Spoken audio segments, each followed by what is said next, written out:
Wir sind heute auf der Holzhandwerk bei Stabila auf dem Stand beim Sascha. Und Sascha erklärt uns heute, was ist der Unterschied zwischen den verschiedenen Linienlesern von Stabila. Und vor allem erklärt uns, dass Stabila richtig geniale Linienleser hat.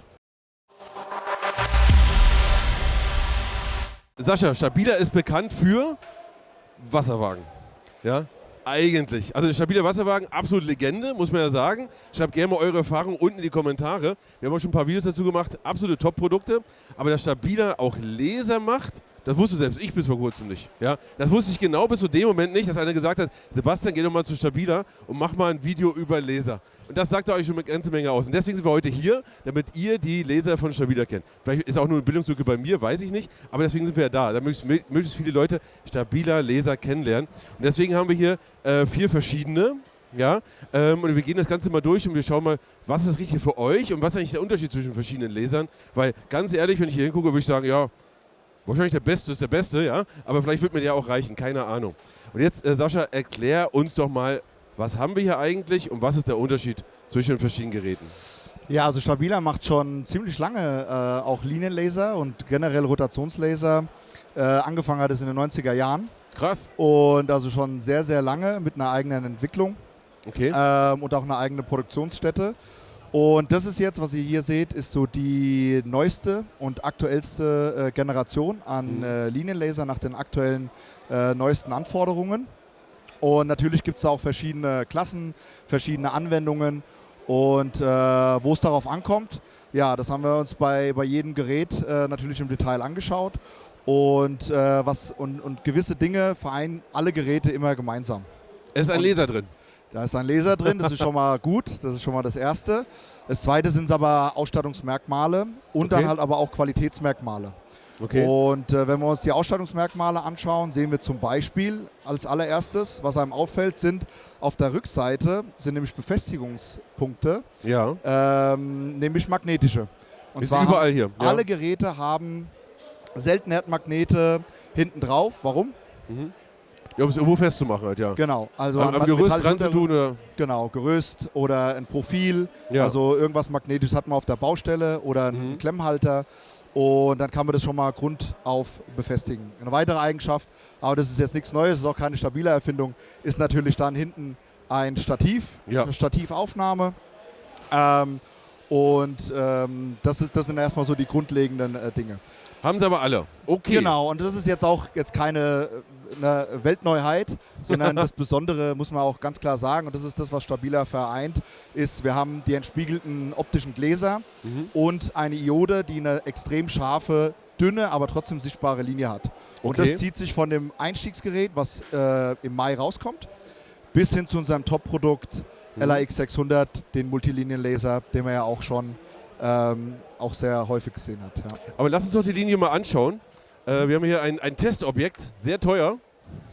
Machen wir mal an und... Wir haben hier ein Pendel, eine Pendelarretierung besser gesagt, an der Seite.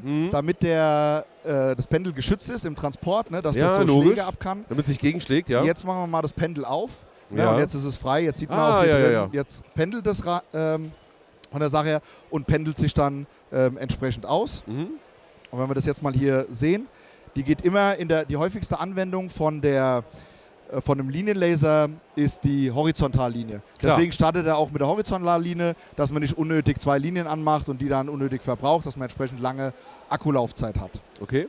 Oder Batterielaufzeit in dem Fall. Und dann kann ich jetzt hier über den An-Aus-Button kann ich dann die vertikale Linie ansteuern oder halt dann auch beide Linien. Alles klar. Also wir haben ja so einen klassischen Kreuzlinienlaser. Was wichtig ist, wir haben schon mal einen grünen Laser. Ja? In Rot habt ihr das gar nicht? Genau, wir haben jetzt noch vereinzelte Geräte in Rot, aber generell gehen wir aufgrund der hohen Sichtbarkeit nur noch auf die grüne Linien und auch von den Kosten, Produktentwicklung und so weiter ist Rot annähernd auch von den Produktionskosten her kein großer Unterschied zu Grün mehr. Mittlerweile hat die Technologie da stark aufgeholt, deswegen auch nur noch die beliebte grüne Linie. Pro-Tipp ist auf jeden Fall immer einen grünen Laser zu nehmen. Es ist einfach deutlich besser zu sehen. Richtig, genau. Also man merkt es ja wirklich. Ja. Welche Reichweite hat der hier? Das Gerät hat eine sichtbare Reichweite von 30 Meter. Okay. Ja, also unsere beiden Einstiegsgeräte haben eine Sichtweite von 30 Meter. Okay. Bei den Top-Geräten sind es 40 Meter. im Sichtbereich, im Innenbereich. Okay. Und du sagst aber sichtbar, das heißt, wir können die Empfänger nehmen, wenn es dann nicht mehr sichtbar wird oder wenn ich es nicht mehr erkennen würde. Richtig, dann kann ich sozusagen detektieren, die Linie einfangen, dann sende ich hier einen Puls. Also das kann man dann bei allen Geräten dann auch machen, hat eine Pulsfunktion und dann kann ich dann mit dem Receiver arbeiten. Ja. Lass uns mal anschauen, wo muss ich da draufdrücken für die Funktion? Für die Receiver-Funktion? Ja. Da, wo ein Receiver draufsteht. Ah, oh, also es steht nicht Receiver drauf, das ist schon so ein, Entschuldigung, so ein Ding. Sprachneutral. Ja. Okay. Genau. Jetzt ist die Pulsfunktion an und dann kann ich halt hier hergehen, da haben wir 2 Receiver, zu dem anderen komme ich gleich, das ist jetzt unser Linienreceiver und jetzt sehe ich hier, fange ich die Linie ein. Ja? Genau. Das kann ich dann im Außenbereich dann auch anwenden. Bei dem Gerät sind es dann 80 Meter, auf die ich dann komme. Krass. Mit einem Linienlaser. Ja? Das Ganze kann ich dann auch, ist dann aufgestuft oder gestaffelt.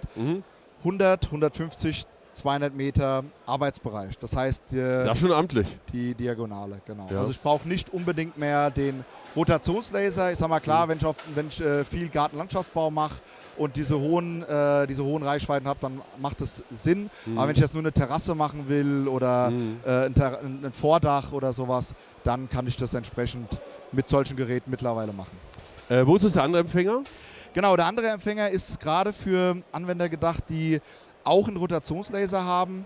Und dann kann ich hier von der Frequenz her nochmal umstellen. Das heißt, ich kann hier Rotation einstellen, als auch Linienlaser, Linienempfang. Verstehe.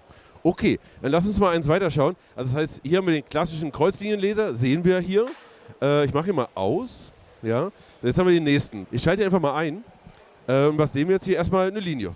Okay. Genau, wieder Linie, auch wieder die gleiche Funktion. Wir starten mit der horizontalen Linie, weil es die meistgenutzte Linie ist, dass wir auch bei der Akkuleistung entsprechend die wichtigen Linien anfahren. Und dann können wir dazu schalten, entweder die vertikale Linie oder dann beide Linien. Das heißt, wir schalten das dann hier ein. Sehen wir jetzt, hier ist die vertikale Linie oder beide Linien. Ja. Ne? Und jetzt sehen wir aber auch bei der vertikalen Linie schon, also wenn wir jetzt nur die vertikale Linie haben, setzen wir dann auch den Lot ein. Das heißt, haben wir oben einen Punkt, nach unten einen Punkt. Das heißt, da ist mein Ausgangspunkt. Ja. Genau. Also ihr seht es auch hier unten. Hat der Kleine nicht. Zusätzlich hat der Kleine natürlich auch das hier nicht, dass es hier so mir einstellen kann. Ja? Genau, also da kann ich dann nochmal die Richtung einstellen, aber vielmehr war da der Gedanke dabei, war der Transportschuss bei dem Gerät. Also das heißt, Pendel ist arretiert, Pendel ist geschützt. Aber wenn ich das Gerät dann verstauen möchte, dass die optische Linse einmal komplett verschwindet und somit auch von einem spitzen Gegenständen dann halt auch geschützt ist. Ja. Jetzt kann ich es quasi in meinen Werkzeugkasten tun, wenn ich es nicht ordentlich mache. Ja, und es geht nichts kaputt. Also es sollte immer mindestens mal in der Tasche drin sein. Ne? Klar, ist ja ein Messgerät, aber grundsätzlich geht es halt um Transport. Aber wir wissen ja, wie es ist. Wir wissen ja, wie es ist. Okay, gut. Kommen wir zum nächsten. Jetzt wird es ein bisschen größer und jetzt ändert sich auch viel. Weil jetzt haben wir auf jeden Fall erstmal keine Batterien mehr, sondern jetzt haben wir einen Akku. Richtig. Und wir haben einen Akku aus welchem System? Dem CRS 12 Volt System von Metabo. Ja. Ich glaube, die wenigsten, also CRS kennt man, aber die wenigsten kennen das als 12 Volt. Ja. Ja. Also ich glaube, die meisten denken, ja, das ist halt 18 Volt. Nee. Das gibt es auch für 12 Volt. Ja. Weil hier 18 Volt dran zu hängen, wäre ja kompletter Quatsch. Ja, also wichtig ist da halt immer das Gewicht und die Bauform. Ne? Also mit einem 18 Volt Akku könnte man solche Sachen gar nicht machen. Absolut. Deswegen kleiner, kompakter Akku, der halt eben die Batterien ersetzt, eine extrem hohe Laufzeit dann hat. Und das war dann auch der Grund, auf ein 12-Volt-System zu gehen. Und hat dann eine extrem hohe Laufzeit. Also 15 Stunden schaffen wir mit einem Akku. Und 25 Minuten, 20-25 Minuten, bis der Akku wieder voll ist. Und genau. Genau, und dann wieder aufgeladen und dann geht es wieder los. Ja? Genau. Ich sehe jetzt aber hier, der Laser sieht ein bisschen anders aus. Genau, also das hatten wir jetzt aber hier schon leicht mal angedeutet. Ne? Also ein höherer Austritt. Ne? Genau. Also die Linie kann höher rausfahren. Hier ist es nochmal ganz extrem gemacht. Warum? Das sehen wir jetzt hier, wenn wir jetzt zum Beispiel mal, ich will jetzt mal keinen blenden, wir sind ja hier auf der Messe, wenn wir jetzt mal hier das Gerät anmachen, so, und jetzt gehen wir mal auf die Vertikale. Jetzt sehen wir, die Linie kommt hinter das Gerät und an die Wand. Also der strahlt nach hinten weg, das heißt, ich kriege einmal Also einmal das komplette Gerät, wenn ich den auf dem Stativ hängen habe oder auf der Platte, dann ist er vielleicht 1 Meter von der Wand weg.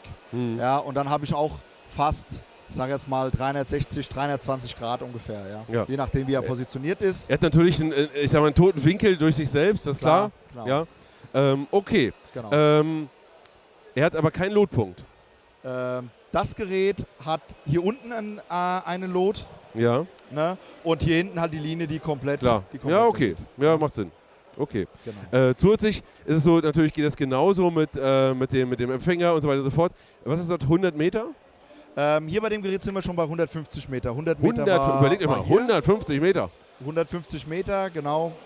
Also da deckt man schon ziemlich viel Raum ab. Ja. Ich hätte gesagt, wenn ich mich entscheiden muss zwischen den beiden Geräten, würde ich das Gerät nehmen, wenn ich es vor allem lang benutze. Wenn ich jetzt sage, ich fange jetzt irgendwie an und ich weiß, das Ding steht jeden Tag 5 Stunden rum. Ja. Und muss die ganze Zeit ausleuchten, weil hier müsste ich immer wieder die Batterien tauschen. Das wäre für mich ein Gerät, wo ich eher sage, habe ich hier mal eine Anwendung, halbe Stunde oder so, dann packe ich es wieder ein. Weil damit ich immer beim Akku, persönlich, weil ich mag es nicht dauernd Batterien nachzukaufen. Ja. Kaufe ich mir 2 Stück, immer voll und dann geht's los. Genau. Okay, übrigens aber wichtig, CHS, wer es nicht kennt, das heißt also, du kannst mit ganz vielen anderen Geräten genau denselben Akku benutzen oder du hast einfach einen 12 Volt Akku von Bosch, dann einfach hier, von Metabo, dann hier rein und fertig. Genau. Ja? Der Bosch-Stand ist hier gegenüber, deswegen. So, gucken wir mal weiter. Wir haben jetzt das nächste Gerät, das ist wahrscheinlich hier die Spitzenklasse, die wir hier haben. Entschuldigung. Ja. Hier sind wir jetzt bei 3x63 Grad wahrscheinlich. Genau, richtig. Also ich sag mal 3x63 Grad gibt es ja schon ein paar Hersteller, die sowas haben. Wir haben hier die Besonderheit, dass wir auch wieder hier eine extrem hohe Sichtbarkeit haben. Also gestochen scharfe Linie. Wir haben jetzt unser Prototyp und das ist jetzt auch ein bisschen unfair, weil wir halt extrem nah dran sind. Aber das Tolle ist, wenn man das mal über eine längere Distanz ausprobiert, also ich sag mal 20, 30 Meter und man stellt den entfernt aus und man geht mal nah an die Linie dran und arbeitet auf der Linie, sieht man einfach auch, wie hell und deutlich sichtbar die Linie ist. Und auch nicht breit auseinander geht dann irgendwo an den Enden, sondern wirklich durchgängig in einer scharfen Linie halt eben bleibt. Okay.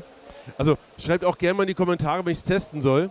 Weil gerade auf die Entfernung, da sieht man den Unterschied schon sehr stark dann irgendwann. Ja, genau. Also wie gesagt, das ist jetzt, also so wird die Linie bei jedem Laser, also selbst bei einem, ich sage jetzt mal 15 € Laser wird die Linie hier so aussehen, weil es weiße Wand und 30 Cm.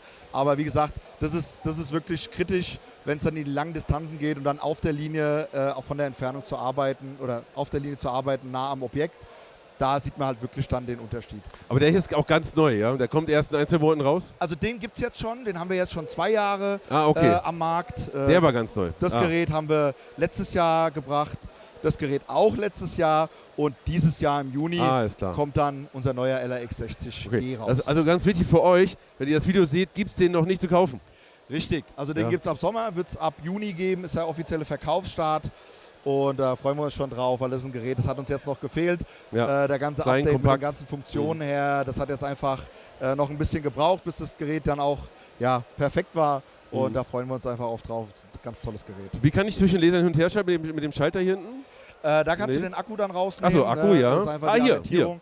Ja. Genau, da kann man dann auch die Folientaster, die auch leicht zu reinigen sind. Und dann kann man da auch entsprechend gut die einzelnen Linien ansteuern.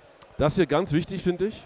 Genau, das ist dann auch wieder sozusagen meine Achse oder auch mein Lotpunkt. Genau. Und mein rechter Winkel halt. Ja, absolut. Genau. Ich habe noch eine Frage und zwar, Stabila ist ja bekannt für Präzision, für absolute Präzision, sodass wir sagen, okay, gerade bei den Wasserwagen, wie genau sind die, das alles super, ihr seid ja Benchmark. Wie ist das hier bei Präzision? Wie hoch ist die Abweichung bei, weiß nicht, 20 Metern oder was auch immer? Ja, also wir geben da an 0,3 mm auf den Meter. Ist die Messgenauigkeit, die wir da angeben. Wir erfüllen, sagen wir mal, wenn unser Gerät unser Werk verlässt, höheren Standards. Aber das ist das, was es immer mindestens haben muss, auch im robusten Baustelleneinsatz und so weiter.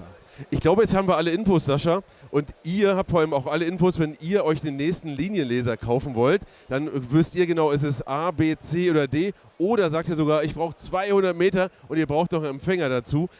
Ich muss sagen, ich habe das noch nie ausprobiert mit einem normalen Linienleser, sondern immer nur mit einem Rotationsleser. Finde ich eigentlich total clever. Das probiere ich mal aus. Ihr schreibt mir in die Kommentare, wenn ich noch mehr testen soll. Und solange ran ans Werkzeug und bis zum nächsten Mal.